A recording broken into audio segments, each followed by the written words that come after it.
Tama na. Pahinga ka muna. Pagod ka na ba? Pagod ng mag-isip, pagod ng maghintay, pagod ng pilit kontrolin ang lahat. Kung ikaw iyon, gusto kong sabihin sa iyo, ang isang bagay na maaring matagal mo nang kailangang marinig, tama na, pahinga ka muna. Hindi dahil sumusuko ka, kundi dahil may Diyos na hindi napapagod na mag-alaga sa iyo.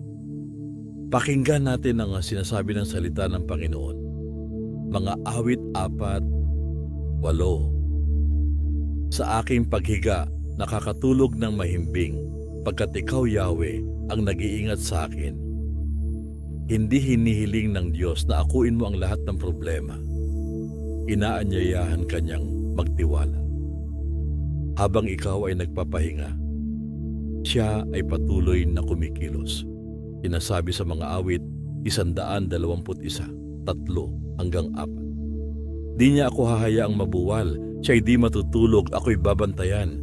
Ang tagapagtanggol ng bayang Israel hindi natutulog at palaging gising. Ikaw ay maaring mapagod, ngunit ang Diyos ay hindi.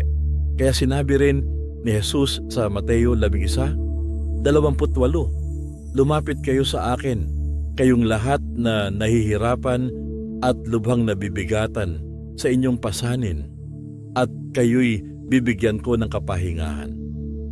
Kung mabigat na ang puso mo ngayon, isuko mo na ito sa Kanya. Manalangin tayo. Panginoon, pagod na po ako.